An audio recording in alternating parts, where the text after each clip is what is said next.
अस्सलामुअलैकुम, खुशामदीद हमारे चैनल मज़ेदार खाने इन पाकिस्तान में। उम्मीद करता हूँ कि सब खैरियत से होंगे। आज इस वीडियो में हम आपको बहुत ही मज़ेदार लाहौरी चना चाट बनाना सिखाएंगे। आपने वीडियो को स्किप नहीं करना, पूरी वीडियो देखनी है। तो चलिए चलते हैं वीडियो की तरफ। तो सबसे पहले आपने एक पाव चने ले लेने हैं और साथ ही आधा किलो आलू ले लेने हैं।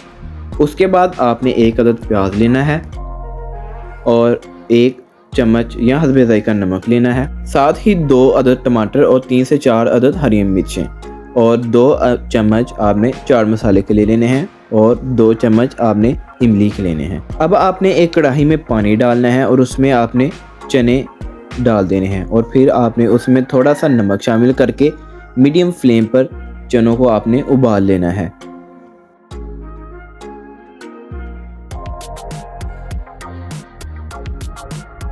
जब तक चने बॉईल होते हैं तब तक हम सब्जियां काट लेते हैं। आपने टमाटरों को इस तरीके से बारीक बारीक सा काट देना है और इसी तरीके से आपने प्याज को भी काट देना है और हरी मिर्चों को भी काट देना है।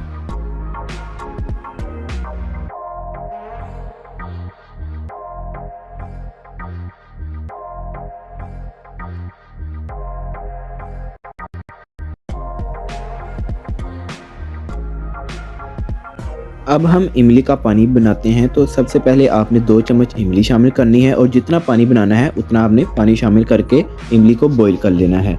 5 से 10 मिनट आपने इमली को पकाना है।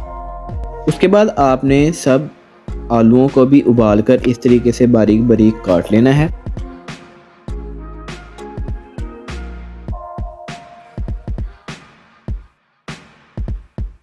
इमली को पकाने के बाद आपने इसको एक पोनी की मदद से भून लेना है और जो इमली के बीज हैं वो आपने अलग कर लेने हैं और जो पानी है वो अलग कर लेना है।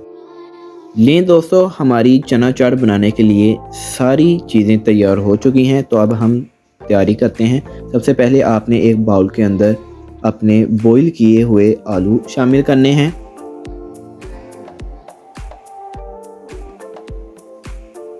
और उसके बाद आपने आलूओं के ऊपर काले चने जो बॉईल हमने किए थे वो आपने ऐड कर देने हैं। उसके बाद आपने इसके ऊपर प्याज, टमाटर और हरी मिर्चें ऐड करनी हैं।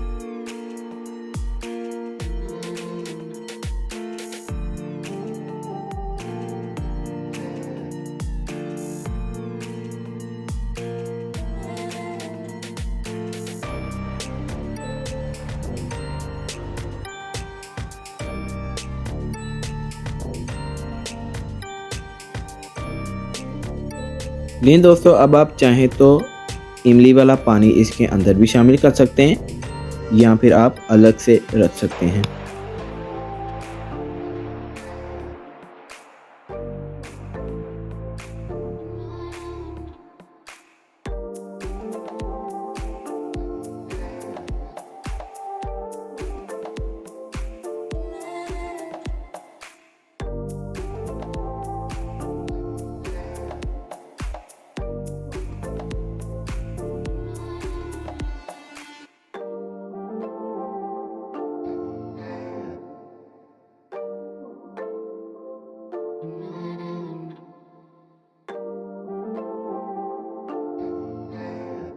लें दोस्तों, बहुत ही मज़ेदार हमारी स्पेशल रेसिपी लाहौरी चना चाट तैयार हो चुका है। अगर आपको ये रेसिपी पसंद आई है तो हमारी वीडियो को लाइक कर दें। अगर आप हमारे चैनल मज़ेदार खाने इन पाकिस्तान में पहली दफ़ा आए हैं तो हमारे चैनल मज़ेदार खाने इन पाकिस्तान को सब्सक्राइब कर दें और साथ में लगे बेल के आइकन को प्रेस करके ऑल पर क्लिक कर दें ताकि नई अपडेट्स आप तक बर वक्त पहुँचती रहे। शुक्रिया।